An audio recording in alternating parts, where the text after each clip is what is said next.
Fellow soil-stained gardeners, let me share something that's revolutionized both my garden and my kitchen, creating a complete kimchi ecosystem right in my backyard. After years of buying expensive napa cabbage and watching my food scraps pile up, I discovered the beautiful synergy between growing kimchi ingredients and maintaining a zero-waste garden cycle. You know, this isn't just about growing vegetables, it's about creating a self-sustaining system where every scrap becomes soil gold, and every harvest feeds both your family and your garden's future. The magic of a kimchi garden lies in its circular nature. You're not just growing ingredients, you're creating a living laboratory where traditional Korean fermentation wisdom meets modern sustainable gardening practices. Trust me, once you taste kimchi made from vegetables you've nurtured from seed to jar, store-bought versions will seem like pale imitations. Before we dig our hands into the soil, let's understand what makes a kimchi garden truly sustainable. Traditional kimjang, the Korean practice of making kimchi for winter, involved entire communities and generated zero waste. Every cabbage leaf, every radish top, every scallion end had a purpose. We're recreating this wisdom in our modern gardens. The foundation of your sustainable kimchi garden starts with soil health, but it's soil health with a specific purpose. Kimchi vegetables are heavy feeders that love rich, well-draining soil with plenty of organic matter. The beautiful thing is that your kimchi-making process will continuously feed this system. Every fermentation jar you open, every vegetable trimming you generate, becomes the fuel for next season's harvest. You know, I learned this lesson the hard way during my second year of kimchi gardening. Back then, I was composting my kitchen scraps separately from my garden waste, really treating them as totally different systems. But the breakthrough came when I realized that my kimchi brine, those spent vegetables from over-fermented batches, and even the washing water from cleaning vegetables could all, well, feed my garden directly. This kind of integration totally transformed both my soil quality and my harvest yields. So, your kimchi garden should be positioned to take advantage of both morning sun and afternoon shade, especially when you're planting in the summer. These vegetables, they really appreciate consistent moisture without getting waterlogged, which makes them perfect candidates for a drip irrigation system fed by your gray water collection. It's just another beautiful closed-loop element in your garden. The heart of any kimchi garden is napa cabbage, but honestly, sustainable kimchi gardening goes way beyond just this single crop. I've developed a rotation system that keeps my kimchi jars filled while building soil health through diversity. Each crop, serves multiple purposes in both your fermentation projects and your garden ecosystem. Napa cabbage remains the star performer, but I've learned to grow it in succession plantings throughout the season. Spring plantings give you tender, mild kimchi perfect for quick fermentation, while fall crops develop the dense, sturdy leaves that create long-storing winter kimchi. The key is timing your planting so you're harvesting just as your previous batch of kimchi reaches its peak flavor. Korean radishes deserve equal billing in your kimchi garden. These massive white beauties serve as natural soil aerators while growing, and every part is edible. The roots become cubed kimchi or the base for water kimchi, while the greens create exceptional fermented vegetable dishes. I plant these in raised beds with deep soil preparation, and their taproot action improves soil structure for the following season's plantings. Scallions and garlic deserve permanent real estate in your kimchi garden. I maintain perennial patches that provide continuous harvests without replanting. The scallions regrow from their roots after cutting, while hardneck garlic varieties provide both scapes in early summer and bulbs for fall kimchi making.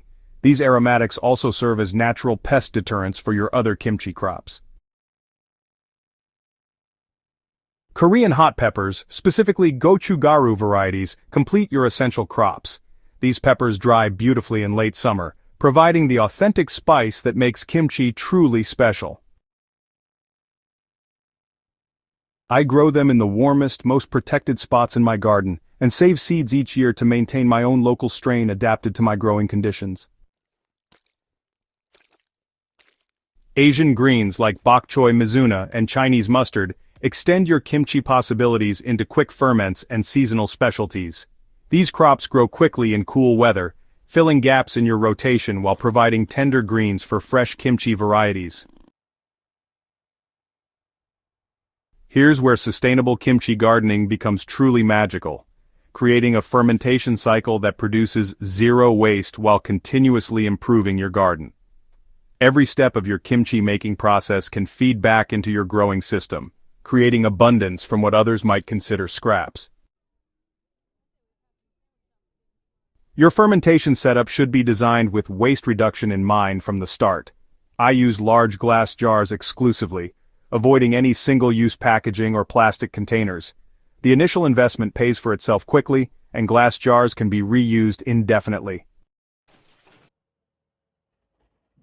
More importantly, glass doesn't absorb flavors or odors, so you can use the same jars for different kimchi varieties throughout the season.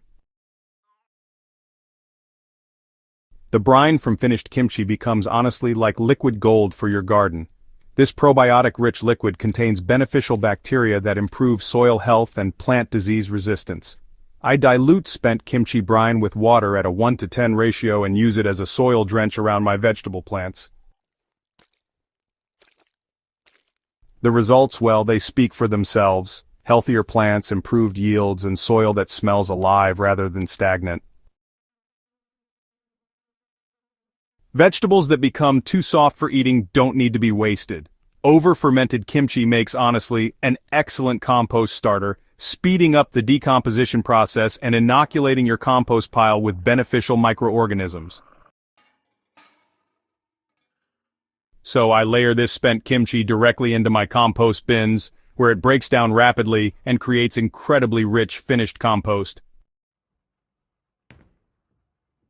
Even the process of preparing vegetables for kimchi generates valuable garden inputs. Outer cabbage leaves become mulch around newly planted seedlings, providing protection and, slowly decomposing to feed the soil. Radish and turnip peels go directly into my worm bins where they transform quickly into worm castings. Scallion roots get replanted immediately to ensure continuous harvests. The washing water from cleaning vegetables before fermentation shouldn't go down the drain either. This slightly salty, nutrient-rich water works perfectly for watering established plants, though I avoid using it on seedlings or salt-sensitive crops. During dry periods, this gray water system significantly reduces my irrigation needs. Sustainable kimchi gardening requires thinking in seasons and cycles, planning your plantings to ensure continuous harvests while building long-term soil health. I've developed a rotation system that maximizes production while minimizing inputs, creating a garden that becomes more productive each year. Creating a sustainable kimchi garden transforms both your growing practices and your relationship with food.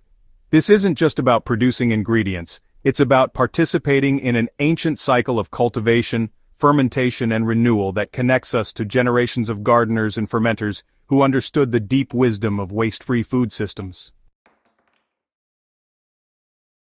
Your kimchi garden will teach you patience, reward your attention to detail, and provide flavors that simply can't be purchased. Most importantly, it will demonstrate how traditional practices can guide modern sustainability efforts, creating abundance while respecting natural cycles. Ready to start your own zero-waste kimchi adventure? Subscribe to Soil Sage Chronicles for detailed growing guides, fermentation tutorials, and seasonal planning strategies that will keep your kimchi crocks full and your garden thriving year after year. Share this article with fellow gardeners who are ready to discover the magic of growing their own fermentation ingredients. Together, we're building a community of gardeners who understand that the best flavors come from our own soil.